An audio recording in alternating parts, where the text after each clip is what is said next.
কিছুদিন থেকেই ইচ্ছে করছে বিরিয়ানি খেতে, কিন্তু মাংস দিয়ে বিরিয়ানি খেতে ইচ্ছে করছিল না। হয় না, আমাদের মাছ মাংসের উপর অনেক সময় রুচি উঠে যায়, তো আমারও সেইটা হয়েছিল। তো ভাবলাম ডিম দিয়ে বিরিয়ানি করে ফেলি। যে ভাবনা সেই কাজ, ছটপটে রান্না করে ফেললাম ডিম বিরিয়ানি। প্রথমে আলু এবং ডিমটাকে সিদ্ধ করে নিয়েছি। আলুটাকে একদম 100% সিদ্ধ করিনি, একটু আধা সিদ্ধ রেখেছি, কারণ চালের সাথে আবার সিদ্ধ করব। একটু হলুদ আর মরিচ দিয়ে হচ্ছে গিয়ে আর অল্প লবণ দিয়ে আলু এবং ডিমটাকে খুব সুন্দর করে ফ্রাই করে নিয়েছি, একদম লাল লাল করে। এতে হচ্ছে ভালোই লাগে, দেখতেও ভালো লাগে, খেতেও মজা লাগে। এবার হচ্ছে আমি পরিমাণ মতো পেঁয়াজ দিয়ে দিয়েছি। এখানে মনে হয় আমি 1 কাপের মতো পেঁয়াজ ইউজ করেছি। পেঁয়াজটাকে এবার হচ্ছে লাল লাল করে ভেজে নিব। যতক্ষণ পর্যন্ত লাল লাল করে ভাজা না হবে ততক্ষণ পর্যন্ত আমি আদা রসুনের পেস্টটা দিব না। তো এই পর্যায়ে হচ্ছে আমার পেঁয়াজটা ভাজা হয়ে গিয়েছে। আমি দিয়ে দিব বাকি উপকরণগুলো আস্তে আস্তে।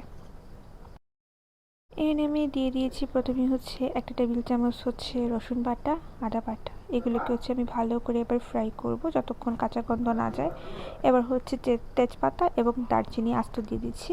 এবার হচ্ছে আমি এখানে ইউজ করছি বিরিয়ানির মশলা, তাহলে আসলে এক্স্যাক্টলি বিরিয়ানির ফ্লেভারটা পাওয়া যায়। এখানে আমি 2 চামচের মতো বিরিয়ানির মশলাটা দিয়েছি, কারণ বেশি দিলে ডিমের সাথে আসলে মানায় না। আর যেহেতু কোয়ান্টিটি কম, তাই আমি 2 থেকে 3 চামচ ব্যবহার করেছি। আর এবার হচ্ছে 1 চামচ হলুদ দিয়ে দিচ্ছি। আর অল্প করে আমি মরিচ দিচ্ছি, কারণ এই বিরিয়ানির মশলাতে কিন্তু অনেকটা ঝাল থাকে, যেটা হচ্ছে গিয়ে ডিম বিরিয়ানিতে অনেকটা ঝাল বেড়ে যায়। তাই আমি অল্প পরিমাণে হচ্ছে আধা চামচের মতো মরিচের গুঁড়ো দিয়ে দিচ্ছি। তারপর দিয়ে দিচ্ছি আমি ধনে গুঁড়ো, দিয়ে হচ্ছে এই পেস্টটাকে আমি গুলে হচ্ছে দিয়ে দিচ্ছি। ভালো করে আবার কষাবো, যতক্ষণ পর্যন্ত তেল না ছাড়বে ততক্ষণ পর্যন্ত আমি এটা কষাতে থাকবো। এই মশলা কষানোতে হচ্ছে আমি কোনো ধরনের পানি ব্যবহার করিনি। যখন দেখলাম যে একটু তেলটা টেনে যাচ্ছে, তখন হচ্ছে আমি আধা কাপের মতো দুধ দিয়ে দিয়েছি। পাউডার দুধকে লিকুইড করে হচ্ছে দিয়ে দিয়েছি। এতে হচ্ছে গন্ধটাও সুন্দর আসবে আর মশলার কালারটাও খুবই সুন্দর আসবে। তো এটাকে হচ্ছে আবার ভালো করে কষাবো, না কষালে আসলে গন্ধটা যাবে না। তো এই যে দেখুন আমার তেল ছেড়ে দিয়েছে। এই পর্যায়ে হচ্ছে আমি চালটাকে দিয়ে দেবো। এই মশলার মধ্যেই আমি হচ্ছে চাল দিয়ে দিব। আমি এখানে হচ্ছে 2 জনের পরিমাণে চাল নিয়েছিলাম আমার কোয়ান্টিটি অনুযায়ী। এবার হচ্ছে ভালো করে মশলার সাথে চালটাকে মিশিয়ে নিব। এবার হচ্ছে আমি চালটাকে খুব ভালো করে ফ্রাই করব যতক্ষণ পর্যন্ত ব্রাউন কালার না হয়ে যায় চালগুলো। মানে দেখলেই বুঝতে পারবেন যে চালগুলো এবার পারফেক্ট হয়ে এসেছে। তো ভালো করে আমি এগুলোকে ভাজতে থাকি, মাঝে মাঝে ঢেকে দিয়েও ভেজেছি। আসলে চাল ভালো করে ভাজা না হলে আসলে চালটা একদম নরম হয়ে যায়। যত ভালো করে আপনি ভাজবেন তত হচ্ছে আপনার বিরিয়ানি ঝরঝরে হয়। তো আমি ভালো করে সুন্দর করে ভেজে নিয়েছি। এবার দেখতে পাচ্ছেন এখানে কালারটা খুব সুন্দর এসেছে, ব্রাউন কালার একটা কালার চলে এসেছে। তো এই পর্যায়ে আমি আমার পরিমাণ মতো পানি দিয়ে দিচ্ছি। আমার আন্দাজ অনুযায়ী আমি পানি দিয়েছি। চাল থেকে অলমোস্ট হচ্ছে একটু বাড়িয়ে পানি দিয়েছি। আপনারা আপনাদের পরিমাণ মতো পানি দিয়ে দিবেন। আমি এখানে গরম পানি ইউজ করেছি, ঠান্ডা পানি ইউজ করিনি, গরম পানি ইউজ করেছি। গরম পানি ইউজ করলে আসলে খুব ভালো ফুটে, প্লাস হচ্ছে ঝরঝরে হয়।